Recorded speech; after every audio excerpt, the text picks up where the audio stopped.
Let's open up our Bibles once again to the book of Esther, and we're going to continue our study tonight.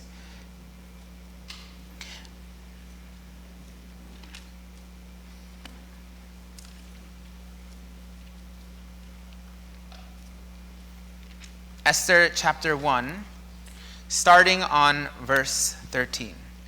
Now, this was after Queen Vashti had refused the command of the king. It says, "Then the king said to the wise men who understood the times." Okay. Already here we see there is a preview of understanding the heritage of the wealth of Persia. In fact, scholars believe that the wise men who came and appeared to Jesus during his birth were from Persia, were from the east. And it says, "The wise men who understood the times, for it was the custom of the king to speak before all who knew the law and justice and were close to him." These are the wise men: Karshena, Shetar, Admatha, Tarshish, Meres, Marsena, Memucan, the 7 princes of Persia and Media, who had access to the king's presence and sat in the first place of the kingdom. Already here we see a preview of the struggle that Esther is going to be going through. These 7 princes, they have access to the king's presence, but Esther, of course, she is simply a woman. What right would she have? Verse 15 says, "According to law, what is to be done with Queen Vashti because she did not obey the command of King Ahasuerus delivered by the eunuchs?" In the presence of the king and the princes, Memucan said, "Queen Vashti has wronged not only the king, but also all the princes and all the people who are in the provinces of King Ahasuerus. For the queen's conduct will become known to all women, causing them to look with contempt on their husbands, saying, 'King Ahasuerus commanded Queen Vashti to be brought into his presence, but she did not come.' And this day the ladies of Persia and Media, who will have heard of the queen's conduct, will speak in the same way to all the king's princes. And there will be plenty of contempt and anger. And if it pleases the king, let a royal edict be issued by him, and let it be written in the laws of Persia and Media, so that it cannot be repealed, that Vashti may no longer come into the presence of King Ahasuerus, and let the king give her royal position to another who is more worthy than she. And when the king's edict, which he will make, is heard throughout all his kingdom, great as it is, then all the women will give honor to their husbands, great and small." And this word pleased the king and the princes, and the king did as Memucan proposed. He sent letters to all the king's provinces, and to each province according to its script, and to every people according to their language, that every man should be the master in his own house, and the one who speaks in the language of his own people. So once again, we see there is this appearance of something honorable, of setting households straight, but we know the background behind this was that he was basically asking Queen Vashti to do something lewd, and she said no. After these things, when the anger of the king Ahasuerus subsided, he remembered Vashti and what she had done and what had been decreed against her. Then the king's attendants who served him said, "Let beautiful young virgins be sought for the king, and let the king appoint overseers in all the provinces of his kingdom, so that they may gather beautiful young women to the citadel of Susa, to the harem, to the custody of Haggai, the king's eunuch, who is in charge of the women, and let their cosmetics be given to them. And then let the young lady who pleases the king be queen in place of Vashti." And the matter pleased the king, and he did so accordingly. Now, I want you to pay attention to what's going on here, and remember that this is not the story of Ruth, okay? The story of Ruth, or even the book of the Song of Solomon, those are both beautiful love stories. The book of Esther is not a beautiful love story between the king and this is not, we're not supposed to look at this and say, okay, this is the model for marriage among believers. Okay? Why? Because what we see here is that what the king is doing, Ahasuerus, is he is not simply saying, in the VeggieTales version, the way it is that, what's he call it? He banishes the queen, I believe, to the land of perpetual tickling, right? It's the VeggieTales version of death. Although in the story we can see that Queen Vashti, she was not killed. She was simply basically cast out from her royal position. Because remember, as the king of Persia, Ahasuerus, or Artaxerxes, one is the Aramaic pronunciation, one is the Greek. Either way, he was a king, an empire, and he had many wives, which is why it says he has a harem. Okay, a harem is like all the wives of the king and his concubines. Queen Vashti had a special position as the chief wife among them, and so she had the title of queen. Not all of the king's wives are also queen. And so he removed her from that position and cast her out. Why didn't he kill her? Why didn't he kill her? I mean, we see time and time again, you know the story of, who's that famous king of England who had so many of his wives put to death? Henry the VIII? Henry VIII, he had so many of his wives put to death. And so when Henry VIII had his wives put to death, it's normal that when a wife displeases the king puts the wife to death. Why is she still alive? Even in the story of King Herod, Herod the Great, he put some of his wives to death for speaking out against him. The king here simply made Vashti no longer the chief position and banished her, despite the embarrassment that she was to him. The reason, actually Queen Vashti and both King Ahasuerus are recorded in the Persian histories that we have. The reason is because, of course, as Queen Vashti, one of the reasons why she was the queen, the one above all the other wives, is because it was politically expedient to be so. She herself was already royalty before the marriage happened. That's usually how the king chooses a wife, who would be the chief wife, who would be the queen. He doesn't just marry some nobody, he marries someone who is the daughter of someone that he needs to be allied with. The daughter of someone who would strengthen his kingdom, the daughter of someone who would be an advantage to him. So he cannot simply just put Vashti to death. Why? Because that would break an alliance. That would be something troublesome to the kingdom. So because of her position, Vashti is able to speak up and do something of this account. Okay? We can talk about whether or not she's brave or not, but Vashti is not the main focus of this story. The fact is, her position allowed her to be able to have a little bit more flexibility and freedom, even though she's a woman. In fact, what the historical records tell us is that one of the reasons why Vashti refused the king during this time was not simply because she didn't want to expose herself, but the Persian historical records tell us that King Ahasuerus had taken on another woman, and kings can have other women, but the chief wife is supposed to know. She's supposed to know, and she's also, there is some sort of partnership there. It's not just completely oppressive. But he had taken on another woman, and perhaps there was some betrayal there. Maybe the child of that other woman could have the potential to be an heir instead of the son of Queen Vashti, and so she was even more upset at him at this time because of this adulterous affair. I say the word adultery, though, very lightly, because when you have so many wives, it's already all adultery, okay? But why do I bring this up? Why is this important? Because then, what does the king do?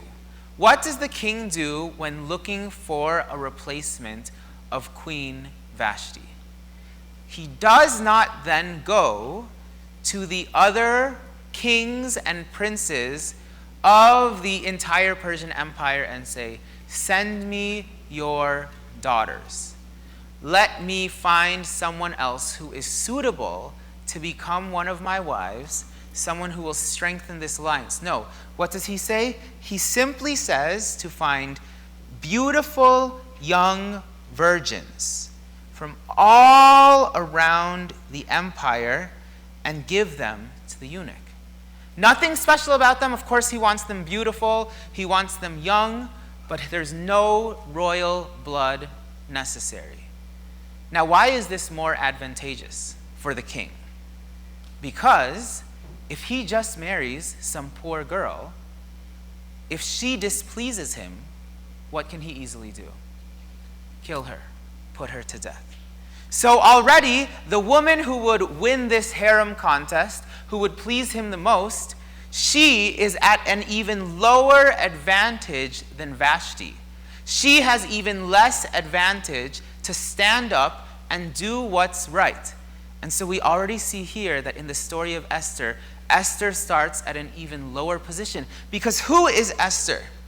It says right here, chapter 2, verse 5, there was in the citadel of Susa a Jew whose name was Mordecai, the son of Jair, the son of Shimei, the son of Kish, a Benjamite, who had been taken into exile from Jerusalem with the captives who had been exiled with King Jeconiah of Judah, whom Nebuchadnezzar, the king of Babylon, had exiled. And he was bringing up Hadassah, that is Esther, his uncle's daughter, for she had no father or mother. So what was she? She's an orphan. Okay, she's an orphan.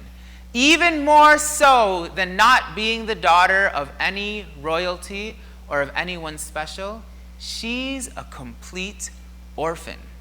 If she steps out of line or does something that displeases the king, she can easily be put out. Who's going to fight for her? Her cousin, her uncle, her cousin Mordecai? I mean, that is not even her father.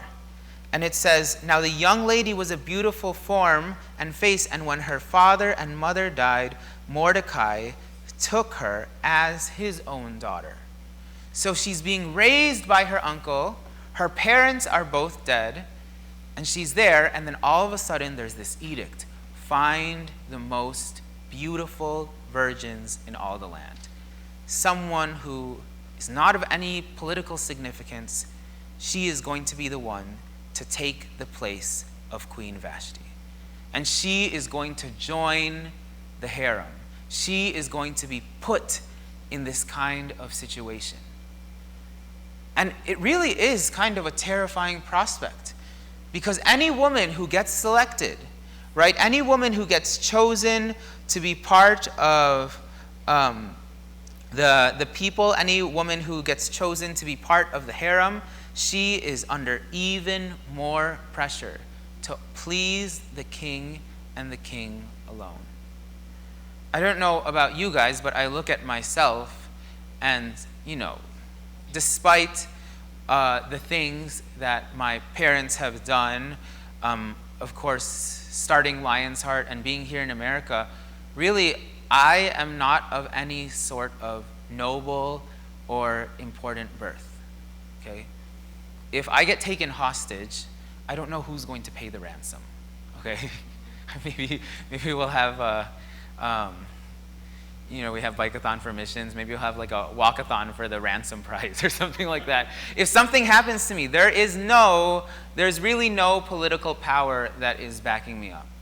And same as you guys. You guys, I don't know if any of you are heirs to some sort of great fortune or great family. And sometimes, though, we find ourselves in situations where we really look at ourselves and there is not a lot to see on the surface. And for some reason, God grants us favor to be in places of power that we have no business being in. And we look at it, and maybe we might resent it, and we say, why am I here? Lord, why am I here? Again, as I said in the book of Esther, the Lord is found nowhere to be speaking.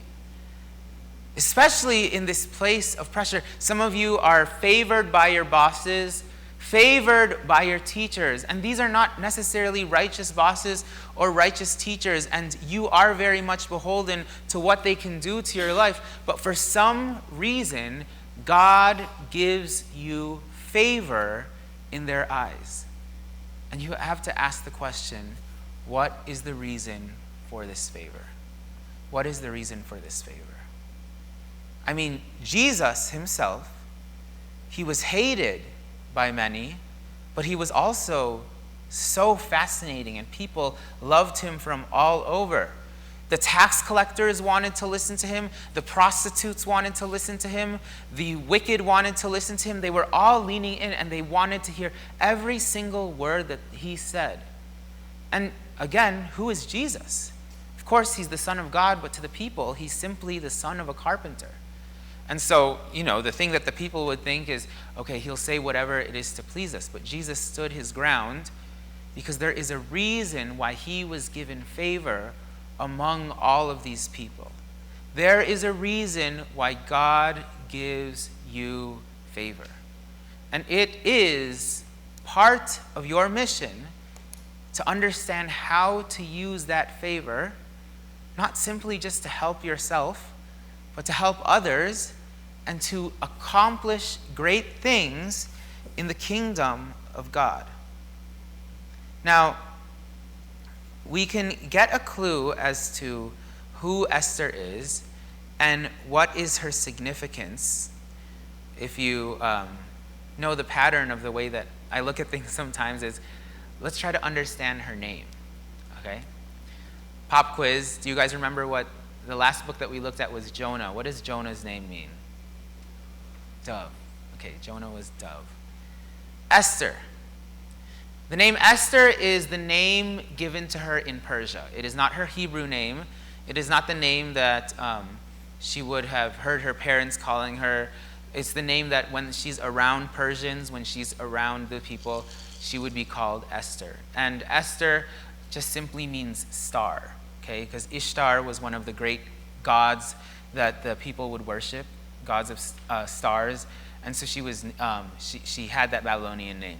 Not Babylonian, Persian name. Similar to how Daniel was called Belteshazzar, and Hananiah, Azariah, and Mishael were called Shadrach, Meshach, and Abednego. Esther was called Ishtar, which means star. Okay? And the Persians, they greatly respected the stars, and they looked to it for astrology, for telling the future, for doing all of these things. But what is the name that her parents gave to her?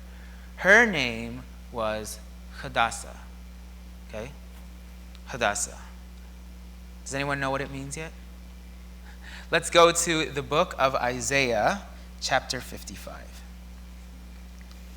And this is the text that the people would have known by then, because he was one of the this is after the exile, but Isaiah was before the exile, and he was one of the people that the people looked to the most because his prophecies predicted the exile. Ho, everyone who thirsts, this is Isaiah 55, come to the waters. And you who have no money, come, buy and eat. Come buy wine and milk without money and without cost. Why do you spend money for what is not bread, and your wages for what does not satisfy? Listen to me carefully and eat what is good, and delight yourself in abundance. So this prophecy is given to, first of all, those people who are bankrupt. They have no money. Now, we can talk about the spiritual level, what it means to be spiritually bankrupt, but let's first talk about on the very physical. What is the reason why these people have no more money? What does it say in verse 2?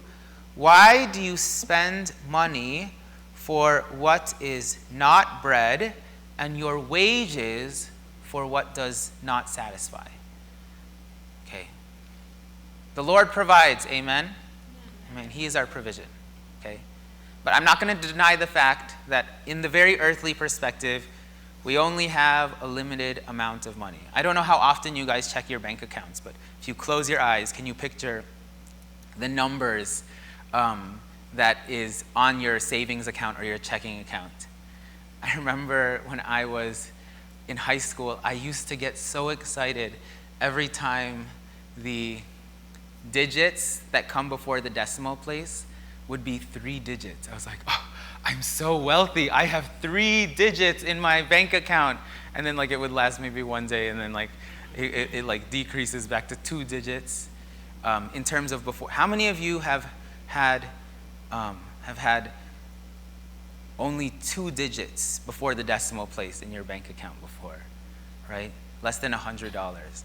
Or maybe only 1 digit before the decimal place. And you're looking at it and you're like, where did all the money go? I know what I worked for. I did this, I did this. And then sometimes we, one of the strategies that I tried before once, and I know some of my siblings tried before, is, okay, instead of putting it in my bank account, I'll just keep it in cash. That way I won't spend it. And then what do you realize? You look at your cash supplies and you're like, wait, why is it also disappearing? Where am I spending this cash? What's going on? Now, to the people, the thing they primarily have to use their money for, according to the scriptures, was food, which is true. That's like a basic need. They have their houses, they have their lands, but they need to survive and they need to eat every single day.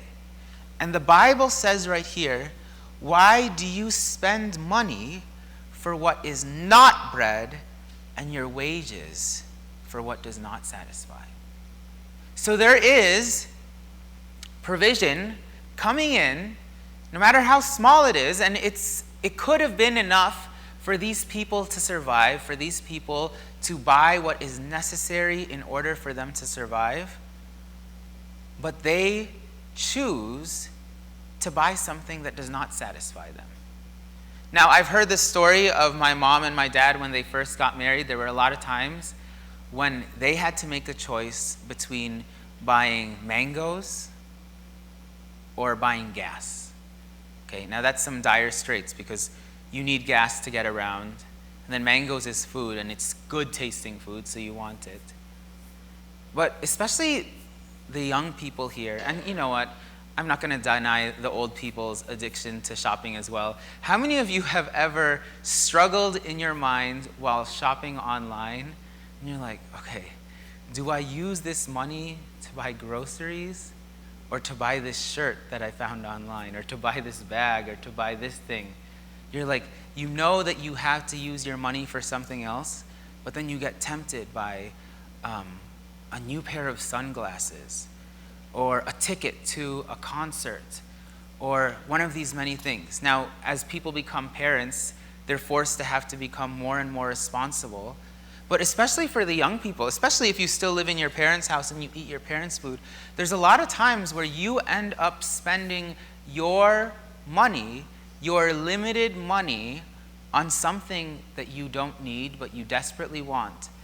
And then how long does it take until you're tired of that thing that you want? How long does it take before you're tired of the clothes that you bought? I'll tell you this. In terms of the clothes that I own, at the end of the day, I've realized this. The favorite things that I have, which I wear most consistently, are things that I didn't spend any money for. It's things that belong to my dad. Like old sweaters of his from the early 2000s or from the 90s, or his old pants or his old t-shirts and things like that. And so I look back to all those times where I saw something online or I saw something at the store or saw something on sale. I'm like, okay, I can choose to either buy this book that I need or buy this clothes that I want. And I buy the clothes, and guess what? I gave away those clothes. I don't wear it anymore because I'm like, what is this? Why did I buy this? Like, what was the point of that? And how many times has that happened, that we spend our money on something that in the end does not satisfy? Some of you spend money on games or video games, and with games, There are games that have a story and you have to finish it, right? How many of you have ever spent money on a video game that you never even finished? Or how many of you have subscriptions to like Netflix or HBO or all of these different streaming services and you barely have time to watch it? Or maybe you spend more time scrolling on them trying to figure out what to watch because you paid a subscription for it, or your parents paid a subscription, but then you look at your phone's screen time and it turns out the majority of the time what you're watching is the free reels on Instagram or the YouTube shorts, and you spend hours on that instead of watching actual things. Because you spend money on things that eventually do not satisfy you. Now on the spiritual level, it's not just money, it's your time, it's your energy. And we are wasting our time and our energy on things that simply don't satisfy. It says right here, why do you spend money on what is not bread? Now, who is the bread of life? Jesus. Why do we waste our time on things that Jesus does not point us out to? And your wages for what does not satisfy. Now, if you know anything about agriculture, it's the same with the ground. The ground does not have an unlimited amount of nutrients at all time. Every time that you plant something, if you are not putting the waste back into the ground, if you just keep on harvesting and putting the waste in a landfill or something like that, what are you slowly doing? You're pulling out more and more nutrients from the ground, which is why people will get fertilizer and they'll do all sorts of things to add the nutrients and the nitrogen back into the ground. But imagine if you spend all your time in the year planting a plant that you make no money from and you cannot eat. Imagine that you're going through a famine and you have an entire field and you decide, what should I plant? And you say, I know what I'll plant. I will plant orchids. So you have this beautiful field filled with orchids and more orchids and flowers. And at the end of the day, you're still hungry because I don't know how much you can eat of an orchid. But if you're really hungry, maybe you will spend that land planting, I don't know, something like potatoes or rice or mangoes or whatever it is. Because you only have a certain amount of resources that has been allocated to you. And then you can use those resources to have what you need, or even to make more resources, or you can use those resources and waste it away. And God is prophesying to the people, Isaiah is prophesying to the people who have wasted their physical and their spiritual resources, and they look at themselves and they have nothing left. And it says, everyone who thirsts, everyone who hungers, because they have no more money, come and buy and eat. God is inviting the people. Okay, you believe that you have wasted all of your time. You've wasted all of your relationships. You've wasted all of your money, and for what? Only for you to not be satisfied. Deep within your soul, you are still searching. You've spent your 20s on concerts and going to nightclubs and drinking and hanging out with friends, and you thought these would be lasting relationships that carried you on into the future, but then you look around and no one is there. Oh, how terrible it is if you spend all your money and your resources dating someone and then you end up breaking up. You don't get married. And you waste it and you're like, oh, okay, what do I have left to give? Or if you spend all of your youth and your energy simply just working out and getting as muscular as you can, and then you suffer from an injury and you're like, oh, I'm going to help out. I'm going to help with the church. I'm going to go to missions. I'm going to do all these things. I'm going to serve the Lord in all these different ways. I'm going to become a doctor. I'm going to lift up patients. I'm going to do all these things. But you got so focused on your looks, and then something happens. Maybe you get an injury, or your body's metabolism changes, and then what there is left. Here's something that I don't understand. There are people who genuinely spend so much time and effort on looking good, right?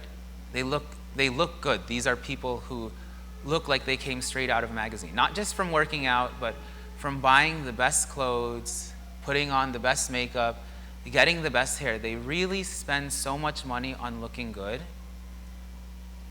and yet they are still so absolutely single, right? It's kind of mind-boggling to me, right? If everything that you put out there, because especially those who do it because they're trying to attract someone, it's all on their looks. It's all of their energy is on their looks, and yet they find no person.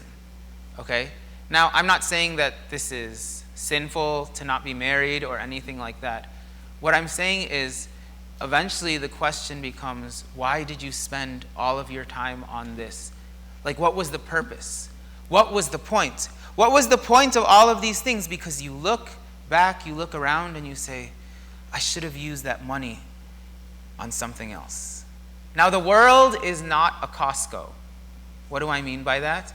You can't look at everything that you spent and say, oh, I regret spending my 20s doing this when I should have done something else. Let me go back and return it and get credit for those things. No, you can't. There's no free return policy for all of these things. You have to make an account of what it was. But the invitation of the Lord here is, okay, you feel like you've wasted your time and all of your money and your resources, and now no one wants you. No one is willing to give you food. No one is willing because you don't have the resources left. And he speaks to those people and he says, look, I have wine and I have milk, and even though you have nothing, you can purchase this. What does verse 1 say? Without money and without cost. Without money and without cost. God is offering something to the people who have wasted their lives and wasted their time. And he says, how can they participate in it? Verse 2 says, listen carefully to me and eat what is good, and delight yourself in abundance. And what does verse 3 say? Incline your ear. So those are two already references to the ear. If we lean in and listen to God, incline your ear and come to me, listen that you may live. And I will make an everlasting covenant with you according to the faithful mercies shown to David. Behold, I have made him a witness to the peoples, a leader and a commander for the peoples. And behold, you will call a nation that you do not know, and nations which knows you not will run to you, because the Lord your God, even the Holy One, he has glorified you. So you've spent all your resources, and you're at a point where you realize that you wasted it all, and everyone looks at you, and guess what? At the end of the day, you look worthless. You look ugly. There's nothing special to you at all. But God says, if you listen to me, if you decide to stop pursuing the world, pursuing all the worthless pursuits, and you just incline your ear to me, lean in a little closer, and listen to what I have to say to you, I will make a covenant with you, and I will glorify you. Everyone say glorify. Now, what does that word glory mean? The picture of glory is this picture of light, of a banner to the nations. What it says, you will call a nation that you do not know, and a nation which knows you not will begin running to you.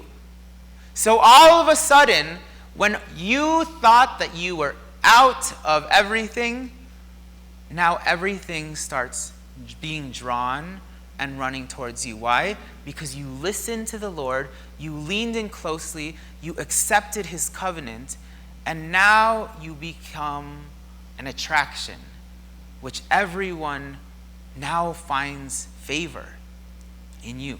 For some reason, people now begin to have favor on you. You know that you have nothing to offer, really. but you made a covenant with the Lord. And now to everyone's eyes, you have so much to offer. I was at Popeyes earlier today, and there was this lady who, she was, I'm pretty sure she was homeless and she was mentally ill, and they had given her free food, but she was demanding more free food. Okay, and she was telling the people at Popeyes, she says, I need a biscuit, I need something like this. Don't you know that I'm a secret agent with the CIA? And I'm also a police officer with the Chicago PD. I have so much important work to do. How much free food do you give to homeless people? Give food to me, give food to me. And she kept on saying, because she's an agent with the CIA. Obviously, she's mentally disabled, but the guy was angry at her and he kept on dismissing her because he already gave her food. And I don't know, maybe he's not a fan of the CIA. But she was asking for more food, more things like this. She was trying to put favor on herself, but when the man looked at her, he knows that there's nothing there. I'm guessing he probably knew that she wasn't actually a secret agent with the CIA, right? But she was saying this, she was saying these things. How come it is, though, that sometimes when like a famous person, a celebrity, or someone that people love, they walk into a restaurant, they don't need to pay for these things, but the host says, oh, we'll give you this free thing. Come, sit down. Oh, don't worry, you don't have to pay for the food. We want you to come here. There's something special if you sit here. And oftentimes they sit those people in front and center so that everyone can look at them and everyone can see, and they know that if that person is there, everyone will follow. Why? Because that person carries a worldly glory to them, and everyone is attracted to them, even if they're not doing something currently. And it's the same. God says, you make a covenant with me, and then all of a sudden, while everyone was rejecting you and they were throwing you away, you will begin to receive favor. Why? Verse 5 says, because of the Lord your God, even the Holy One of Israel, for he has glorified you. See, we try to make our way up in the world, up in school, by seeking favor among men. We say, if we kiss up to these people, if we compromise our values, if we do this, then they will like us and they will love us and they will give us all of these free things and we'll find favor with them. But what does God say? God says that when you're out of everything, the way that you gain favor with other people, the way that you become glorified, is actually you listen to him. You lean in closer to him. And that's why that is what Jesus says. He says, seek first the kingdom of God, and all of these things will be added unto you.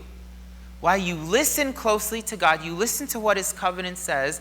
You obey him. You follow him. You make an everlasting covenant with him.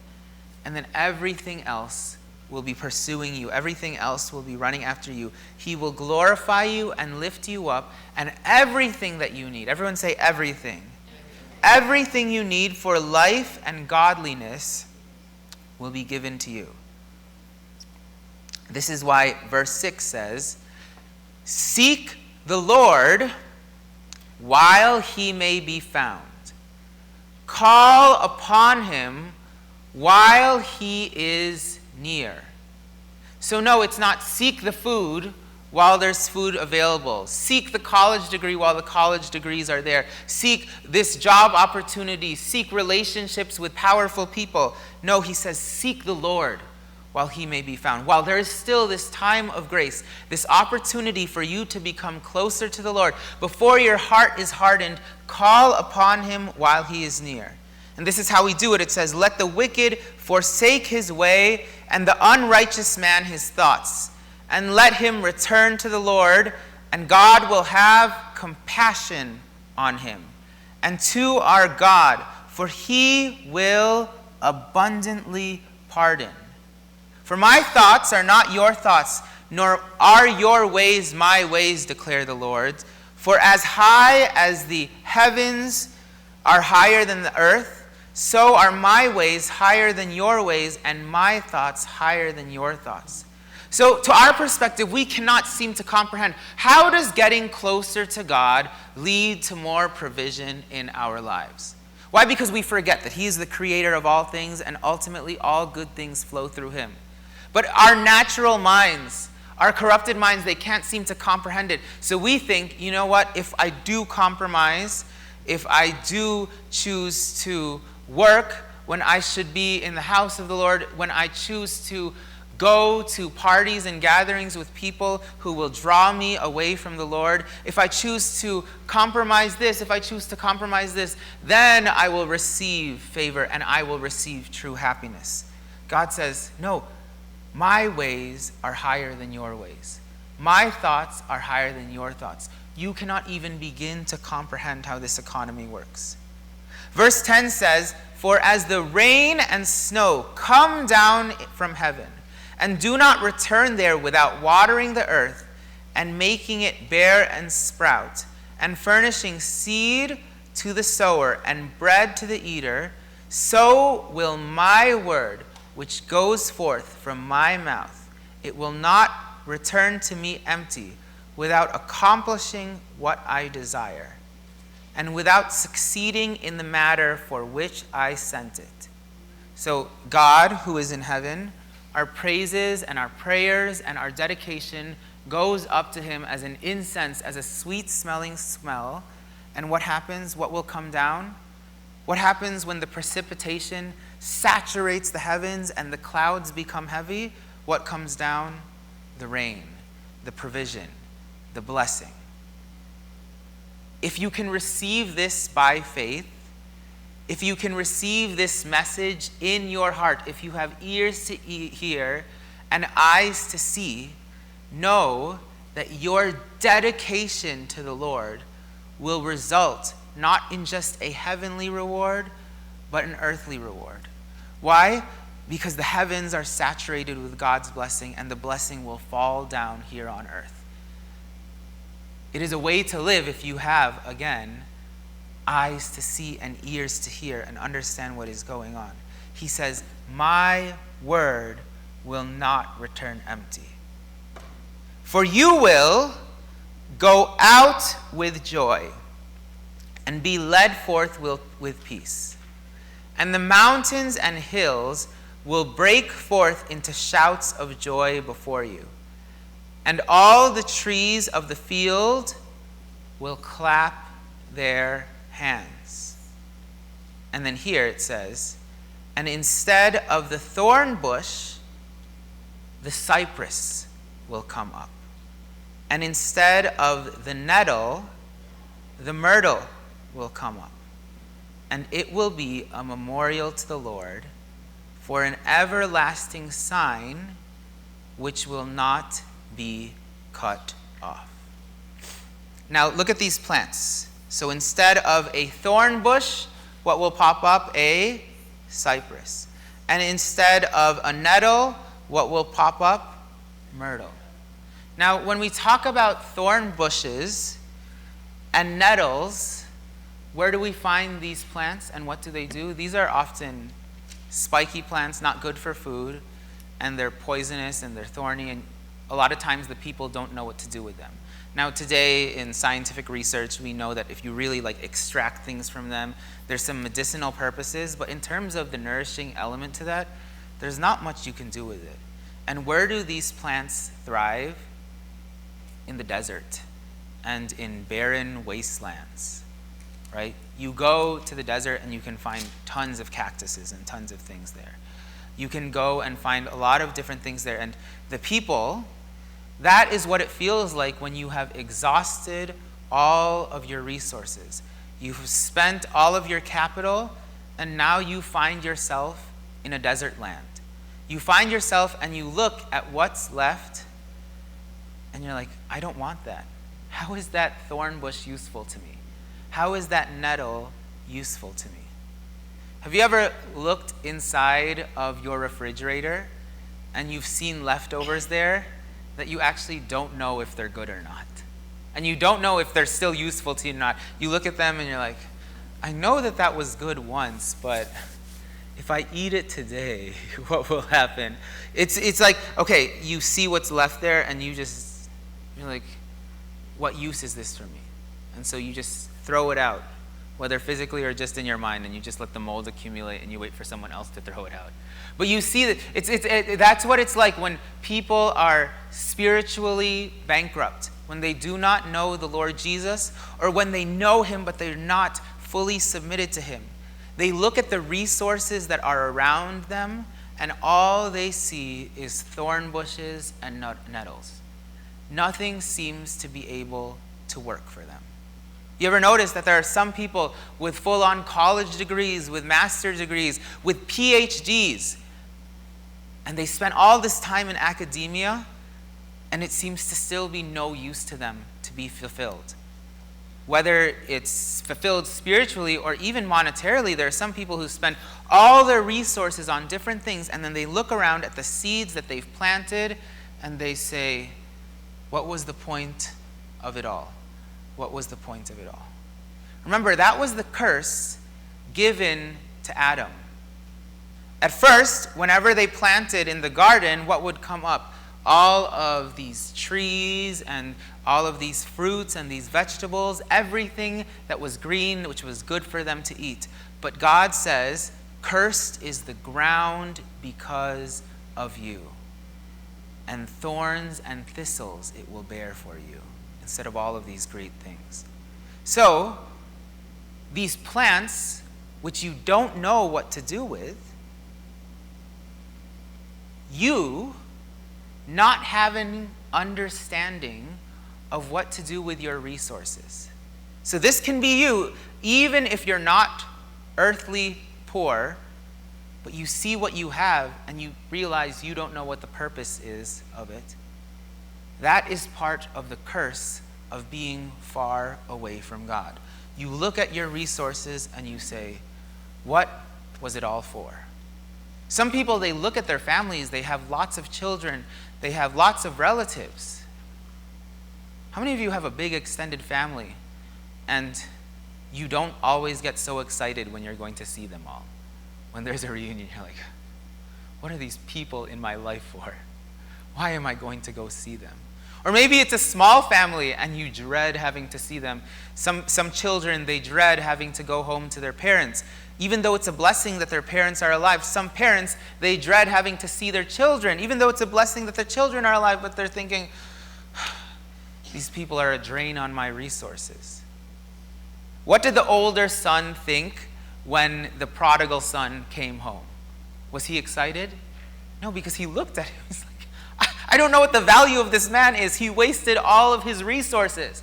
So, in a way, that is one of the things that can happen. It's not even just a lack of resources, but maybe you have an abundance of resources, but you don't know what it's all for. Look at all these wealthy people who were found in the Epstein files, and they used their resources in order to sleep with prostitutes and sleep with these young children and abuse them and do all of these different things. And now they're getting caught, and now their name is being brought up. It's like, what did you use those resources for? You could have used those resources to bless the world, but instead you used it for wicked things, for thorns and for nettles.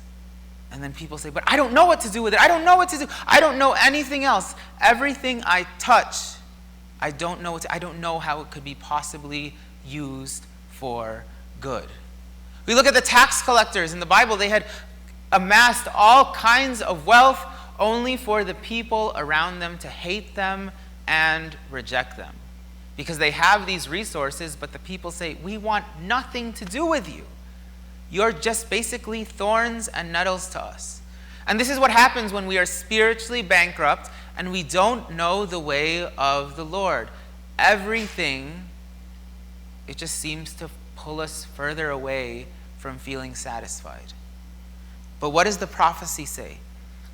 If you lean in to the Lord, if you listen closely, if you follow his word, it says, instead of the thorn bush, what will come up? Cypress. All of a sudden, you begin to see God's provision. Now, these cypress and the myrtle, These are actually beautiful trees that pop up when the rain is abundant and the land is there and the people use these things. In fact, the myrtle tree is one of the trees that during the festival of booths, Sukkot, they would use myrtle branches to build themselves huts to remember when they were in the wilderness, when they were far away from the promised land and they were living somewhere temporarily. Myrtle is one of those branches. They use palm branches and they use myrtle branches and they use two others. I already forget what those two others are. But it was useful to them. They see it and they say, okay, that is God's provision. God's provision in the midst of the desert, in the midst of these things, is symbolized by both the cypress and the myrtle. You once only saw lack, and now these very same plants you begin to see and you say, oh, there's hope. There's hope for my generation, and there's hope for the next generation. God is doing something amongst his people. Did you know that God is doing something amongst us? Though we may look weak, because we have Jesus, what do we say? We are strong. And though our pockets may be empty and we may feel poor, because of what God has done for us, we can say, I am rich. Turn to your neighbor and say, I am rich. Tell them, I am so rich. I am so rich. Okay, now take out your wallet and give, no, I'm kidding. But we are so abundantly rich. What we think before was just thorns and nettles is actually cypress and myrtles. We think that we're in such a troublesome situation. The world thinks that there is no hope left. But then we look at the next day, and instead of feeling anxious, we're excited. You know, that is one of the marks of a believer, of someone who has hope. You are actually excited for tomorrow. Not just when it's Saturday and you're excited for Sunday and it's the house of the Lord. But even right now, knowing that you are going to work tomorrow, or that you're going to school tomorrow, are you excited for tomorrow? Are you? Do you see the opportunities that God has in store for you tomorrow? That is one of the gifts that God gives to you as a believer, that you can look at the next day, which other people, you know, it is a very worldly thing to look at Monday and dread it, right? To say, oh, I can't believe I have to go to work tomorrow. I can't believe I have to go to school tomorrow. I have to see these people tomorrow. It's a worldly thing that when you look around, all you see is desert and all you think is desert. But it is a very godly thing that God opens your eyes and you are actually excited for the next day because you see it as an opportunity for the kingdom of God. So are you excited for Monday? By faith, maybe, right? Are you excited for Tuesday? By faith. For Wednesday, for Thursday, for Friday, for Saturday. It is a gift from God to be excited for the day to come. Look, the day of the Lord is near. Jesus is coming back. And truly, that is a gift that we can look at that and we are excited for the day. For the unbelievers, they look at that day and what do they feel? Terror. They know that there's judgment there and they don't even want to think that there is a possibility of the world ending because they don't know what would happen to them. But for the people of God, we look at the next day and we are excited. We are rejoicing. You know, there's a song that we don't sing it much here, but we used to sing it a lot. And it was very popular in the 90s. It says, "This is the day, this is the day," right? That the Lord has made. Now, of course, it was sung during services, so it's most often being sung on a Sunday. But did you know that that song applies to every single day of the week? It is a blessing from God when you are able to look at a dire situation and still be excited and still be hopeful. What does the scripture say? Christ in you, the hope of glory. The hope of what? Glory. And what happens if you listen to the Lord? What does it say?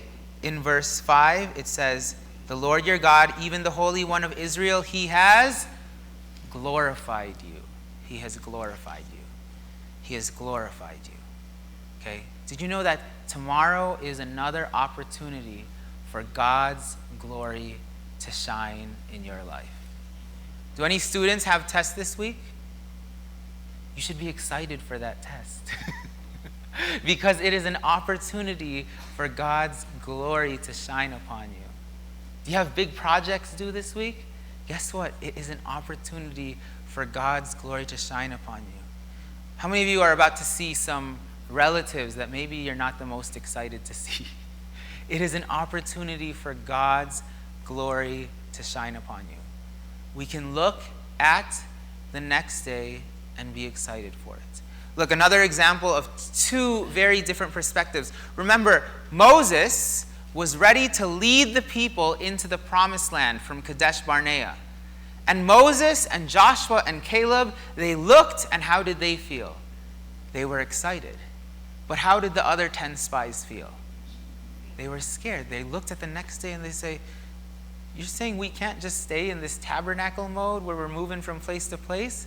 Why do we have to do this? Why do we have to go in and conquer? They dreaded the mission of God. They could not see it. They could not see the covenant that it was with. So we, as believers, we look to the desert and we see opportunity. We see an opportunity. I still remember when we first came to our house in Lansing and we looked at it. I don't know if any of you actually went into that house when it was still being built, but when my dad and my mom say that it smelled like pee, it really did smell so bad like pee. Like, I don't think I realized what pee smelled like until I went into that house, okay? Because I hope you guys are hydrated. If you're hydrated enough, your pee should not smell, okay? But the cats and the raccoons and the animals that were living in that house, they were not well hydrated, and that place smelled so bad. And every time we would go to that house, my parents would be so excited saying, oh, this is going to be here, this is going to be here. But me and my siblings, sometimes we didn't even want to walk in because we're like, we cannot see the potential. We cannot see the opportunity there. You know, parents, you should understand this about your kids. Sometimes people might look down on your kids and say there's no hope for them, there's nothing good in them. But one of the blessings that God gives you is the ability to see a way out for them, ability to see a promise and a blessing upon them, and the authority and power to lead them and to guide them in that direction. Because even when all of your kids' teachers might give up on them, you still are allowed to have hope. You still are allowed to have hope.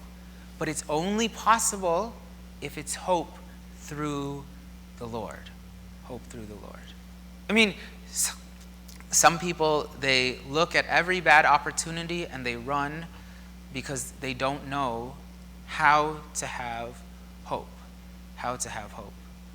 Look, there's only so many spots at the Ivy League schools, right? Maybe there's a little bit more about to open up since the Secretary of War said that the people will the military people will not be like special students at those schools anymore.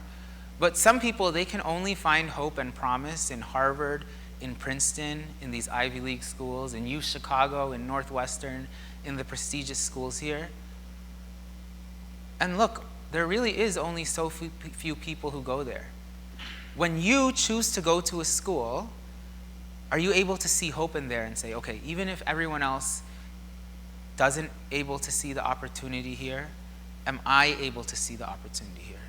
Our kids here in Chicago get so stressed because there's selective enrollment schools. And by the way, I still believe that you should still push for the best, because another bad way of looking at life is if you look at yourself and you say, I have no hope, I will not strive for something that is such a great opportunity.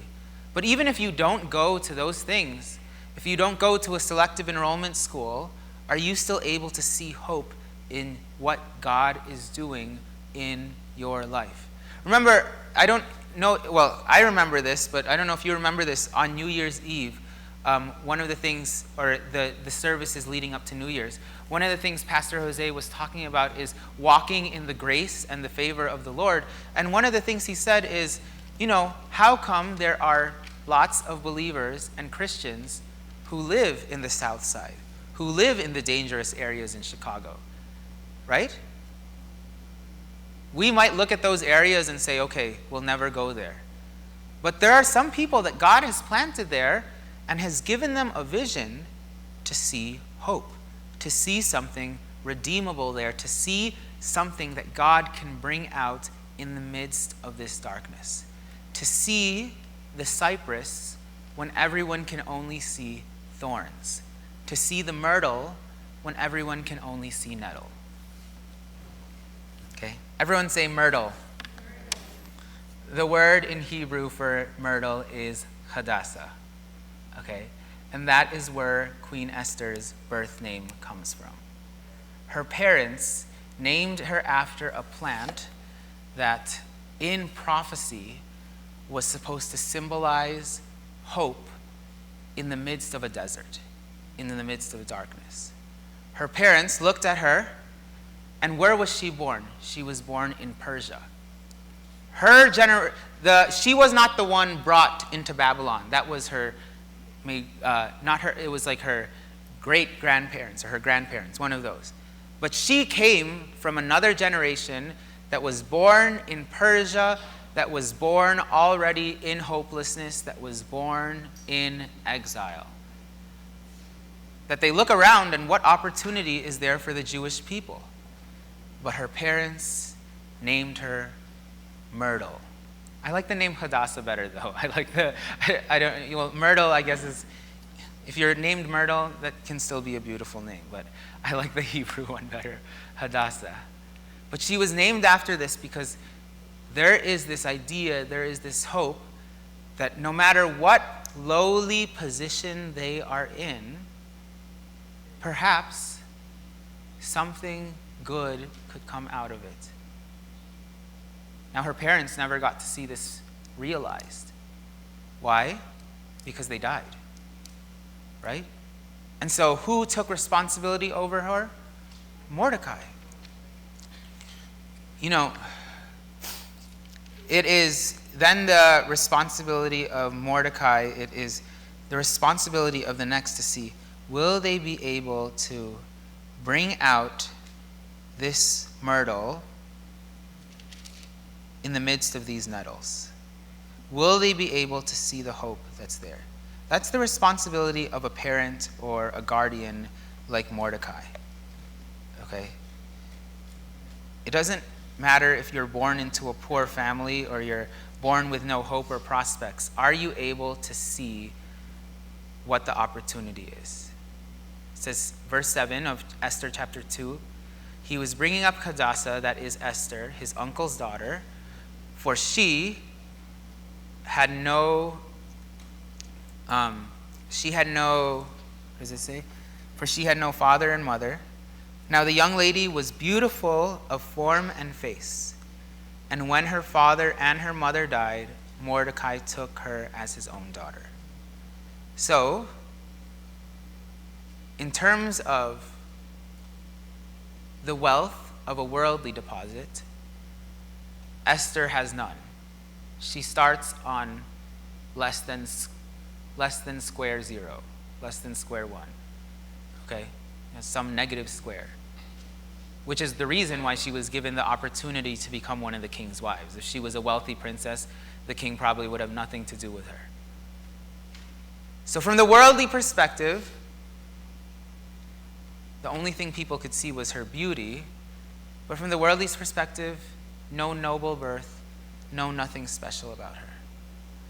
But from a spiritual perspective, we can see both from her name, from the fact that Mordecai raised her, from the fact that she comes from the lineage of the people of Judah, of the Jews.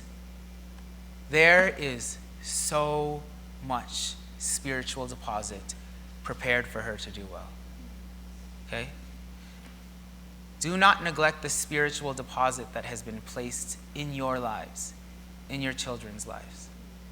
Do not neglect, because, again, we, as humans, we only see as man sees, at the outward appearance. We want to look at what degrees, what money, what talents people has. But what does God look at? God looks at the heart. And what does the scripture say? Your word I have hidden in my heart. You know, God sees that. God sees the deposit of the word in your heart. He sees that deposit of the word, and he is excited for the fruit that it will bear. Now, the world won't be able to see that deposit of the word. They don't understand it. To them, it's something so small, so minuscule. To the politicians, we know that that's true, because what do they say? They say, let's separate religion from government, church from state. Keep religion personal, keep your faith personal. Do whatever you want in your personal lives, but don't let it extend into your professional. Don't let it extend to everything else. Because what do they see? They see your faith as something so small. They're focused on your wealth. They're focused on your tax money. They're focused on all of these things. Meanwhile, God is there looking at your faith. Because he says that you have been given the faith the size of a mustard seed. But when God looks at the seed, he does not see a seed. What does he see? He sees a tree. He sees a tree that has the potential to be so big that it covers the earth, and the birds and the animals and everything finds rest under there. God looks at that small deposit of faith that you have, the word that he has hidden inside of your heart, and he says that if by faith, if you command this mountain to be thrown into the sea, it will be thrown into the sea. The last prophecy written in the Old Testament says that the prophet Elijah will come. And Matthew opens with the same prophecy, and so do the other Gospels. And they say, make a way in the wilderness, in the desert. You know why that's special? It's because usually when the people are traveling and they're thinking of what's the best path, they don't make a path through the wilderness because there's no water there. So if you get stuck in the desert, there's no hope. So go pass through the places where there is near a river. But God says, nope, I am going to make a way through the wilderness, and the King of Kings and the Lord of Lords will come through there.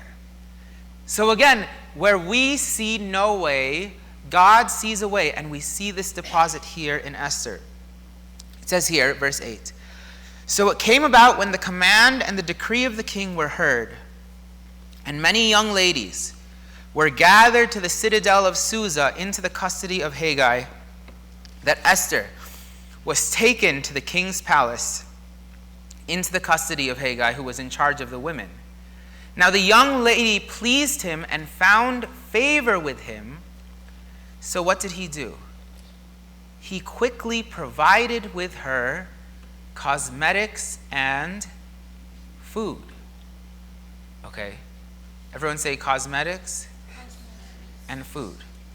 Now it doesn't say that he was giving all of these cosmetics and food to everyone else. So we see one of the reasons why Esther ended up being favored by King Ahasuerus. It's because the chief eunuch saw her and he found favor with her. Now, why did the chief eunuch find favor with Esther? Was it because he was attracted to her because of her beauty? It says that she was beautiful and her form was beautiful. But remember, they searched all the land and they found, guys, if you look for beautiful people in Chicago, trust me, you're going to find lots of beautiful people in Chicago. Right? There are people, like if you think that you're beautiful, trust me, outside of these walls, there are other beautiful people. All right? But why did Haggai find favor with her? Was it because he's like, oh, I want to be near her because she's so beautiful? I don't think that's the reason. Why? Because Haggai got no nuts. He's a eunuch. Right? Remember, as a eunuch, one of the reasons why they became eunuchs is so that they have no sexual desires. And so that means Haggai's favor towards Esther had to be towards her character, towards the way that she was. And it says that she pleased him and found favor with him. So what does then he begin to do? He says, you know what? I'm going to make sure that you are prepared to win the favor of King Ahasuerus. Okay? All right, she can be beautiful in face and form, but she's also in exile. Okay? I'm not going to pretend that like her skin was the most clear skin and that like she was in ads for Proactive or something like that, and she was like, it was like he's like, you know what? Here's some cosmetics. Here's the best cosmetics so that you can look even more beautiful. And then more importantly than that, what else did he give her? Food. Extra food. Remember when Daniel and his friends were first brought into exile? What was the compliment that the king gave them? He says, wow, you weren't eating the king's food, but you look more physically fit. You look more healthy than everyone else. Why? Because good food is supposed to make you look healthy. Now, keep in mind the standards of beauty back then aren't like these new standards of beauty in Hollywood today where you're expected to see everyone's clavicle and see their rib cage and see like people who are so skinny. And you know, the king, if he looks at someone and you can see their wrist bones and you can see how bony they are, the king's like, oh, what is that? Is that a slave? Is that an exile? Like, why is a person like that? And so Esther was given food. Now remember, all of these women that are being chosen, they're just from all over. They're poor women. And Esther is the one who is being given extra cosmetics and extra food. So the favor is on her for a reason. And he also gave her 7 choice maids from the king's palace and transferred her and her maids to the best place in the harem. So where do her maids come from? So everyone else has maids preparing them for to meet the king. But where do her maids come from? They come from the king's palace. Meaning that the people that she is learning from, they're used to what the king likes. They know exactly what the king would want. They can advise Esther. They can say, when you're in the presence of the king, act this way, do these things. So you see all of this opportunity and this favor is being given to this young woman who is not even Persian. She is a Jew. But once again, how did her parents name her? She is Hadassah. She is a beautiful tree. She is a myrtle in the midst of the desert. And there is hope in her when the rest of God's people are suffering. Verse 10 says that Esther did not make known her people or her kindred, for Mordecai had instructed her that she should not make them known. Okay? Because of the danger of the way that they hated the Jews there. And so every day, Mordecai walked back and forth in front of the court of the harem to learn how Esther was and how she fared. So look at even more of the situations in her life that primes her to be able to be received by the king well. Mordecai worked in the area of the king, and so within the royal compounds. And so she not only had the benefit of the favor of Haggai, of these 7 palace maids, but she also had the benefit of she didn't feel so far away from home because her cousin Mordecai would come in and check in on her and check to say, hey, how are you doing? How is the training going? Have you met the king yet? Are you prepared for these things? Now when the turn of each lady came to go into King Ahasuerus after the end of 12 months under regulation for the women. For the days of their beautification were completed as follow. So the king didn't want to see them until they were ready. 6 months of oil of myrrh and 6 months with spices and cosmetics for the women.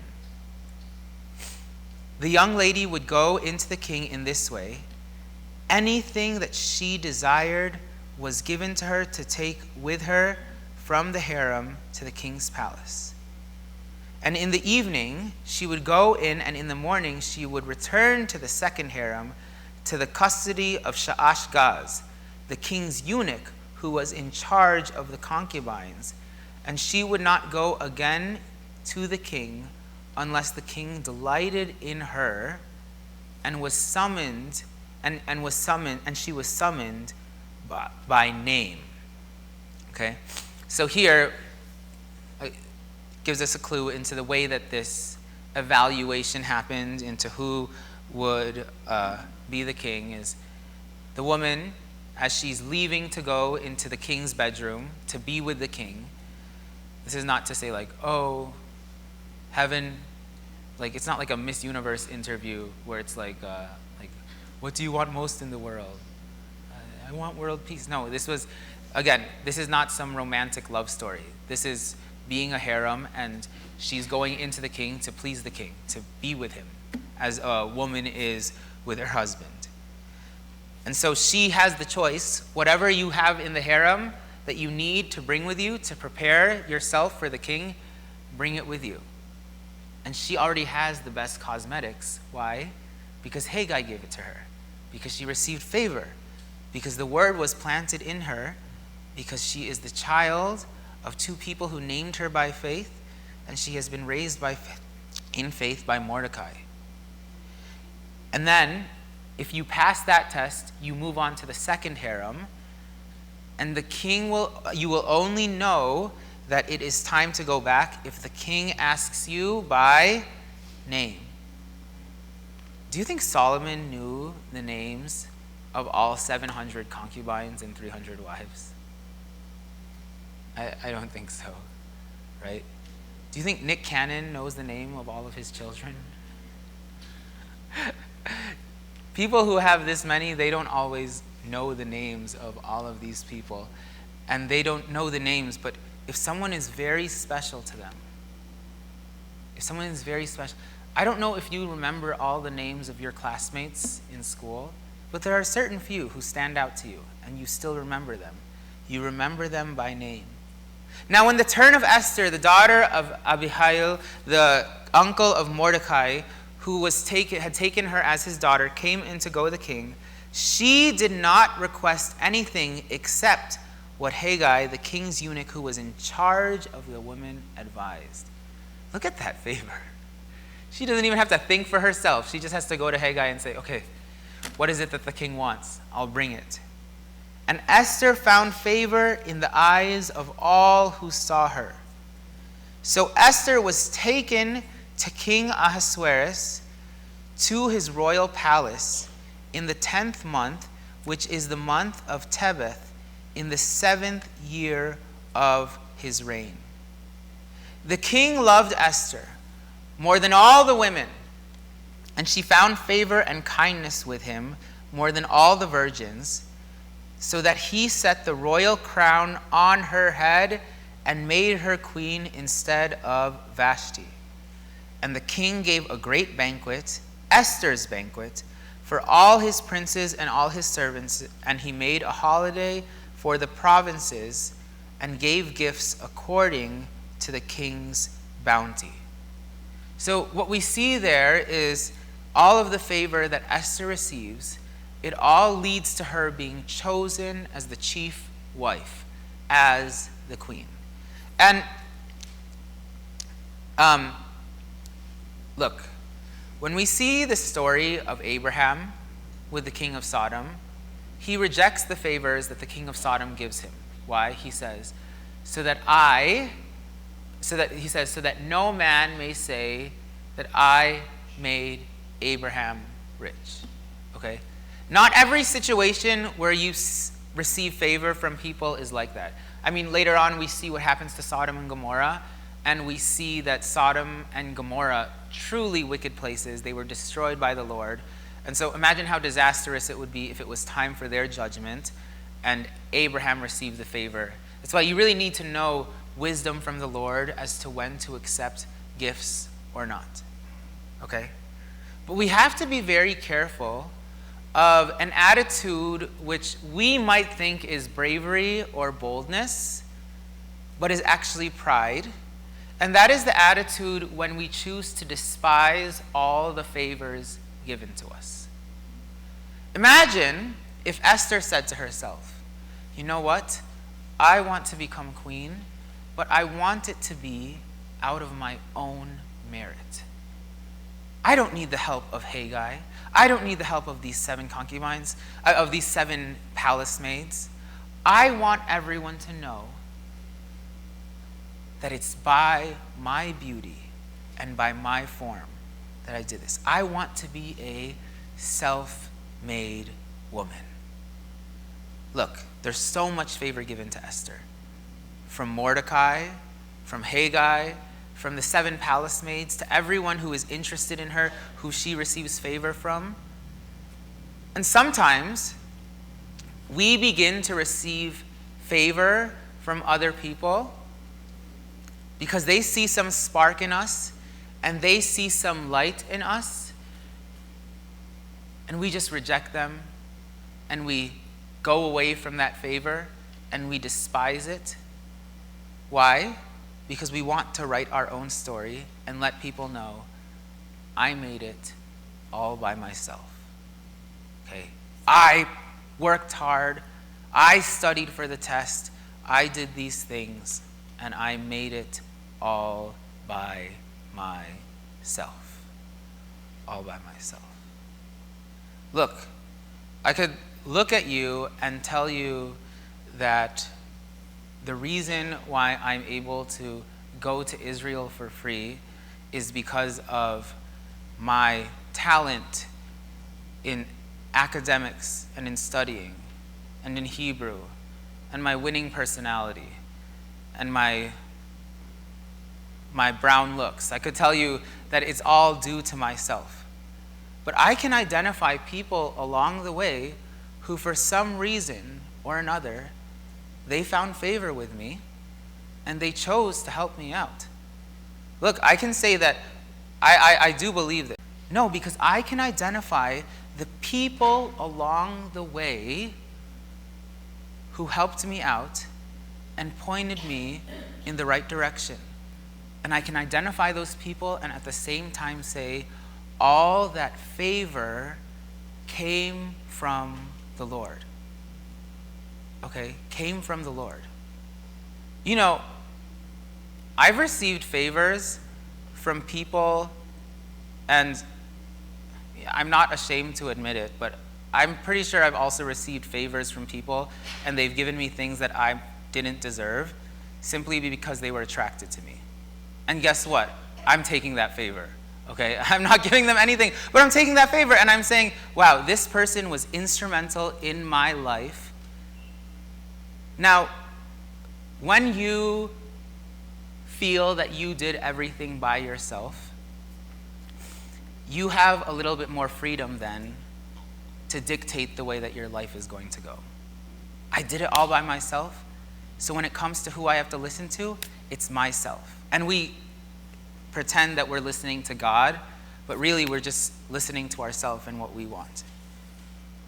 But when I think about all of the people who contributed to my life, the Sunday school teachers I had, the way that my parents poured out into me, I say, okay, I received those favors and then it bore fruit.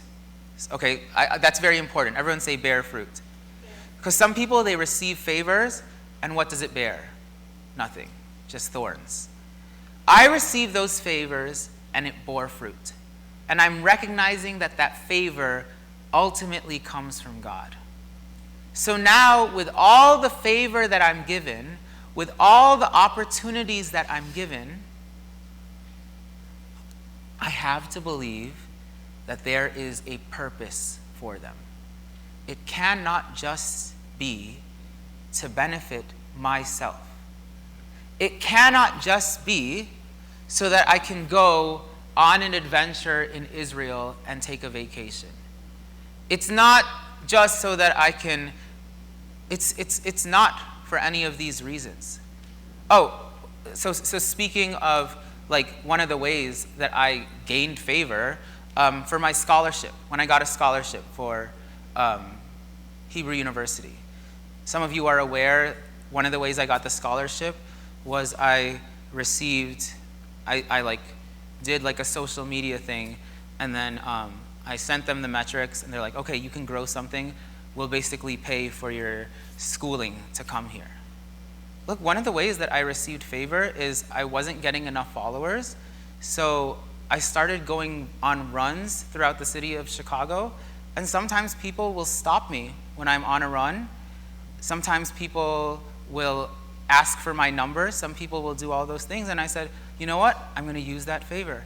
And I started carrying slips of paper with my social media handle on it, and then when people would come to me and they would say, wow, you run really fast. Do you ever want to go on a run? And I would say, well, I'm a student and I'm applying for a scholarship. Do you mind following me on Instagram and helping me out? And I use that favor. And look, it's all coming from the Lord. Okay? Now, let me just be very clear. There are some lines that you do not cross, okay? I did not all these people who did these things, I didn't say, okay, we'll meet up, we'll do all these things, okay? Let me just make sure. Young people, do not be confused. But what I'm saying is God gives you certain things for certain times. Don't despise the favor. Don't worship the favor. Okay? Understand that. Don't worship the favor. Don't think now that you have to devote your life to all of this. Look, I found favor in running and I found favor in social media, but guess what? I did not worship it. I did not say, okay, now this has to become my thing. At the end of the day, I know what the Lord has purposed me for. Right? If you find favor because you cook for other people, but if that is not God's ultimate calling in your life, don't make it an obsession where you say, okay, then I will become. Now some people that is very essential to God's purpose in their life, and you be the best that you can be. But if there's another purpose that you have, focus on that purpose, but do not despise the favor. I've received favor from people simply because they've tried my ice cream. But my ice cream is not my identity. That is not so you don't despise the favor. Don't worship the favor. But instead recognize the reason why the favor is there. And that is the journey of Esther. She knows, because she would understand the language, she knows that she was named after a tree, which is a symbol of hope in the midst of the wilderness. Her challenge, now that she is within the palace of the king, and she is now the chief wife, she is the one called queen. Will the favor have been in vain, or is it going to be for something else? You have received favor in your life. God has glorified you. Why? Because you listened in and you were true to his covenant. You thought that you had nothing, no more money to buy milk or wine. You had spent all of your spiritual capital on other things, but God says, it's okay. Come listen in closely. I still have a free covenant for you. Buy bread from me and eat, and you will be filled, and then you will be glorified, and favor will start to pour in on you. Why? Because you have a role in being a myrtle, in being a hadassah, in being a cypress tree, in the midst of this desert of thorns. You have that role. Identify the areas of favor in your life. Whether you're athletic, whether you're good at singing or dancing, you see all of these celebrities, they had favor on their life because they were good at singing, and what did they use it for? They worshiped the favor. But you have so many opportunities. Some of you, to people outside, you look like the most attractive person in the world. You are the most athletic person in the world, even though none of us are going to the Olympics. You look like a person who is so talented, who is so kind, who is so nice, who is so everything. Why wouldn't you use that favor to draw people into the kingdom of God? Because in response to God calling you when you were spiritually bankrupt, shouldn't you do the same and call others and draw the favor in? Now, I'll give this clarification. One of the reasons why Esther did not just give in completely to becoming one of the worldly wives of King Ahasuerus and just say, oh, now I'm the Persian queen, I can do whatever I want. It's because she had the community of faith around her. She was still connected to Mordecai. She was still connected to the Jewish people. She was still connected. In fact, you see later on, she asked them to pray for her. Okay?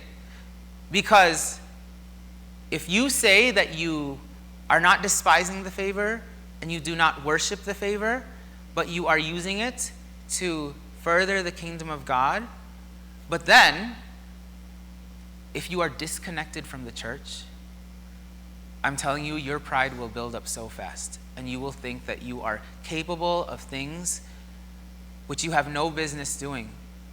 If you stay plugged into the church, you know, one of the beautiful things about being plugged into the church is you hear stories of other people receiving God's favor. And you're like, oh wait, so I'm not so unique. God is using all of us in order to do something. One of the things I'm blessed by, so of course you know my testimony of being healed of asthma. When I hear the testimony of other people in the church being healed, I think, okay, so it's not just me. There are other people that God is healing, and they're in this church in Lion's Heart. Why is he healing people here? What purpose does that have?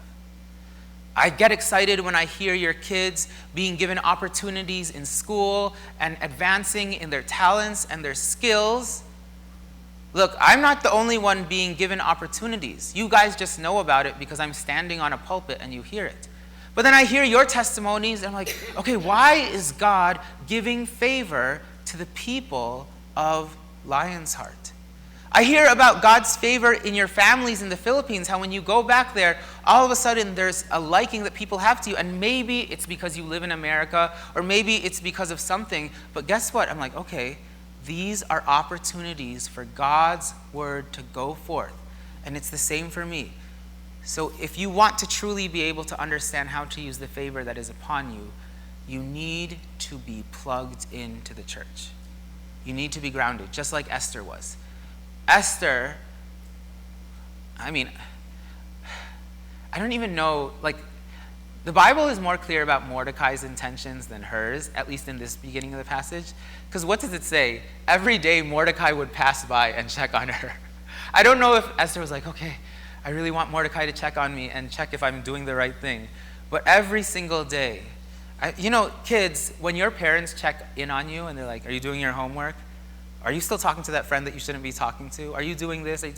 When your parents check in on you, even if it gets annoying, that is actually a blessing from God, because they are keeping you grounded and they are making sure that you are not scattering away, right? Have you received favor from the Lord? Oh, maybe I'm asking the wrong people. Have you received favor from the Lord? Amen. Have you received faith the size of a mustard seed? You can be planted in the desert, and there is an orchard of God's provision and fruitfulness waiting to be unearthed here. Have you received favor from the Lord? I hope you know what to do with it. I hope you know what to do with it, and I hope you know that you were given favor for such a time as this. And what is that time? 8:10. Let's all stand up. We went a little bit overboard today.